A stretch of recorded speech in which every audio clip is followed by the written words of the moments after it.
നീലണ്ട. ഓ, ആ കൃഷി ഓഫീസർ 3 മണിക്കല്ലേ വരാന്ന് പറഞ്ഞത്? അതെ. എന്നാ നീ ആ പുഞ്ചപ്പാടത്തേക്ക് ചെല്ലേ, ഇവിടെ ഞാനുണ്ടാവും. ചെറിയ പേരെ, ഞാൻ കൂപ്പി പോയി നോക്കിട്ട് വരുവാ. കൂപ്പിലെന്താ വിശേഷം? അല്ല, കുറച്ച് കാശിന്റെ അത്യാവശ്യത്തിലായിരുന്നു. ഒരു 10,000 റുപ്യ ആ വെളുത്തെടുത്ത് കാണിക്ക. അവിടെ കെട്ടിയോന് ഇന്നോ നാളെയോ എന്നും പറഞ്ഞ് ആശുപത്രി കിടക്കാം. കുറച്ച് കാശ് കിട്ടിയിരുന്നേ അവളുടെ പണ്ടോ ഇങ്ങി വാങ്ങി വെക്കായിരുന്നു. തനിക്കിങ്ങനെ കാശ് എന്നിട്ട് എനിക്കെന്ത് കാര്യം? ഇതിപ്പോ കൊറേ ആയല്ലോ. ജാനകിയുടെ കാര്യമില്ലേ, ഞാൻ അതിങ്ങനെ ഒരു റൂട്ട് ഒപ്പിച്ചോണ്ട് വരികയല്ലേ. കീരിയെ, ഓ, നല്ലൊരു കൊല നോക്കി മാറ്റി വെച്ചേക്കണം, ഒരാൾക്ക് കൊടുക്കാനാ. ആ റൂട്ട് കൊള്ളാമല്ലോ നമ്പ്യാരെ, വാഴക്കൊല. ഇത് മതിയാവോ? ആ, നീ അത് നമ്മുടെ റേഷൻ കട കൃഷ്ണന്റെ വീട്ടിൽ കൊണ്ടുപോയി കൊടുക്ക്. ഞാൻ തന്നുവിട്ടാന്ന് പറഞ്ഞാ മതി. ഓ, അവന് ഈ കാര്യത്തിലൊന്നും ഇടപെടുത്തണ്ട. കൊല ഞാൻ കൊണ്ട് കൊടുത്തോളാം. അതെ, റേഷൻ കട കൊണ്ട് കൊടുത്താ മതിയോ അതോ വീട്ടിൽ കൊണ്ട് കൊടുക്കണോ? വീട്ടിൽ കൊണ്ടുപോയി കൊടുക്കടോ. ഓ, അപ്പൊ അത് തന്നെ കാര്യം. ചെറുകമ്പ്യാരെ, അമ്മേ ദേ ഇതിവിടെ തരാൻ ചെറിയ നമ്പ്യാര് തന്നുവിട്ടതാ. എന്തിനത്? അതിപ്പം ബുദ്ധിമുട്ടുകൾ അറിഞ്ഞ് സഹായിക്കുന്ന ആളാണല്ലോ. മൂപ്പർക്ക് എന്തെങ്കിലും തോന്നി കാണും. തൽക്കാലം ഞങ്ങൾക്ക് കഴിഞ്ഞുകൂടാനുള്ളതൊക്കെ ഇവിടെ ഉണ്ടെന്ന് നിന്റെ ചെറിയ നമ്പ്യാരോട് ചെന്ന് പറ. ഇതൊന്നും ഇവിടെ വേണ്ട. കൊല വേണ്ടെങ്കിൽ വേണ്ട. ഈ കിഴങ്ങ് എന്റെ എടുത്തോണ്ട് പോടോ. പാടി. ഓ, വേലായുധന് സഹായിക്കാം. ഈരി ഒരു മൂട് കിഴങ്ങും കൊണ്ട് വന്നാലേ ഉള്ളൂ പ്രശ്നം.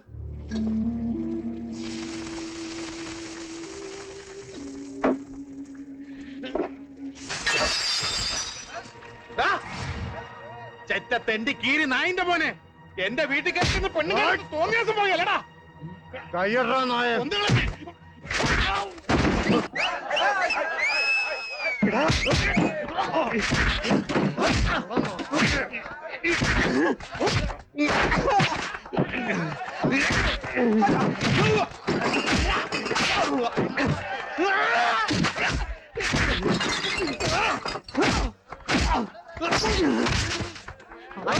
ഇതല്ല ചത്തു. ഈരിരാഘവന്റെ അടുത്താണോടാ നിന്റെ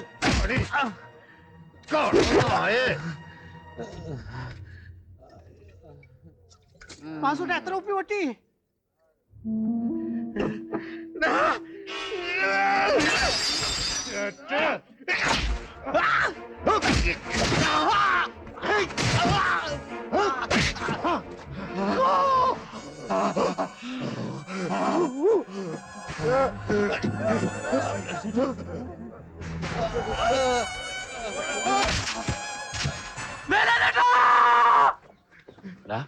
നീ ഇങ്ങോട്ട് ഓടിക്കയറി വരുന്ന ആരെങ്കിലും കണ്ടോ?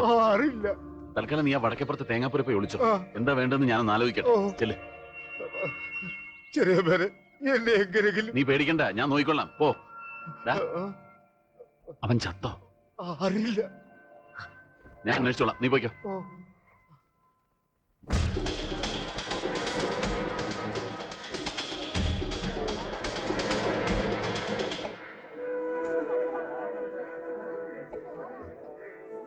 ഇവനെ അങ്ങോട്ട് ഇരുത്തിക്കോ.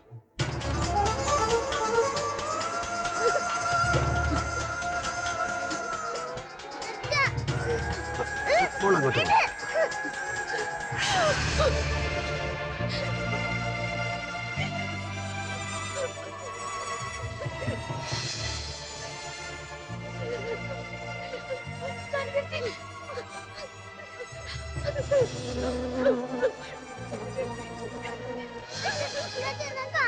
മോളെ.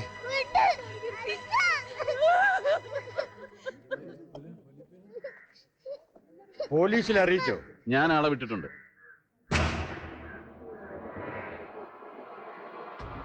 കുത്തിയിട്ടവൻ എവിടേക്കാ ഓടിയത്? ആരെങ്കിലും കണ്ടോ? കീരിയെ പിന്നെ ആരും കണ്ടിട്ടില്ല.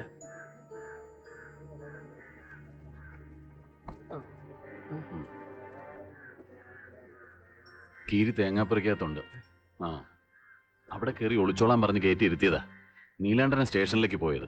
അവനെല്ലാം വിശദമായിട്ട് പറഞ്ഞോളും. അവരെ അറസ്റ്റ് ചെയ്യാൻ വരുമ്പോ താനും കൂടി ഒപ്പം ഉണ്ടാവണം. കീരിയെ ഒളിപ്പിച്ചിട്ട് നമ്പ്യാര് തന്നെ. കാര്യമൊക്കെ ശരിയാ, ഒരുപാട് ഉപകാരങ്ങൾ ചെയ്തിട്ടുള്ളവനാ. പക്ഷെ പറഞ്ഞിട്ടെന്താ, ഇതിന്റെയൊക്കെ പുറകെ പോയ കുഴപ്പാ.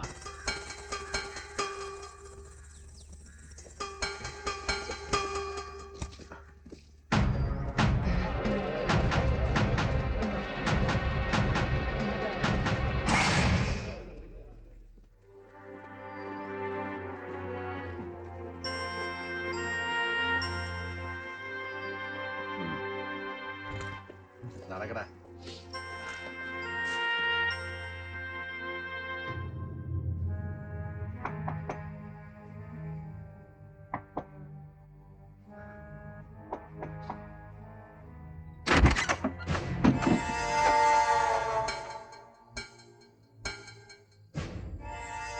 തിരക്കൊഴിഞ്ഞിട്ട് ഇപ്പോഴാ ഒന്നിങ്ങോട്ട് ഇറങ്ങാൻ സമയം കിട്ടിയത്. പകല് മുഴുവൻ പോലീസ് സ്റ്റേഷനും പോസ്റ്റ്മോർട്ടം ഒക്കെ ആയിട്ട് അങ്ങ് പോയി. മോളുറങ്ങിപ്പോയി അല്ലേ? പാവം.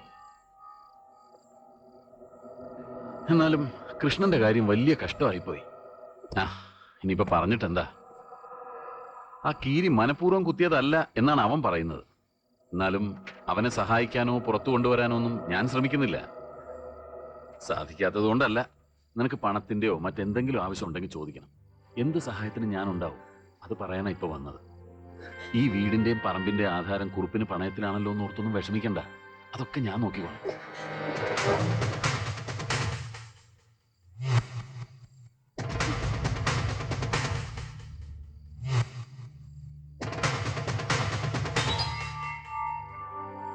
എന്താടാ നീ കുന്നുമ്മൽ ശാന്തയുടെ അവിടെ കിടന്ന പോലെ ഇത്ര പെട്ടെന്ന് ഇവിടെയും കാവലേർപ്പെടുത്തിയോ?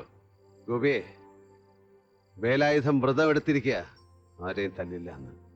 തല്ലേണ്ടി വന്നാ പിന്നെ മുള്ളം കൊല്ലി വിട്ട് പോണം. അങ്ങനെ വല്യമ്പ ആർക്ക് വാക്ക് കൊടുത്തത്. നീ ആ വ്രതം തെറ്റിക്കല്ലേ. നാട് വിട്ട് പോകേണ്ടി വന്നാ നിന്നെയും കൊണ്ടേ വേലായുധം പോകൂ. ഓടാ, 1.5 കാലുമായിട്ട് നിന്ന് പുതുശ്ശേരി ചെറിയ നമ്പ്യാരെ വരട്ടുന്നു. ഹംസ പോയിട്ടില്ല. നിന്റെ ഈ 1.5 കൈ നേരെ ആവുന്നു എന്ന് തോന്നുമ്പോ ഞാൻ അവനെ ഒന്നുകൂടെ അയക്കും. നിന്നെ കൊല്ലാൻ വേലായുധൻ 1.5 കൈ തികച്ച് വേണ്ട, 2 വിരല് മതി. സുനന്ദാക്കന്റെ കഴുത്തി കിടക്കുന്ന നീ കെട്ടിയ താലി, അതാ നിന്റെ ജീവൻ കാത്തുകൊണ്ട് പോന്നു.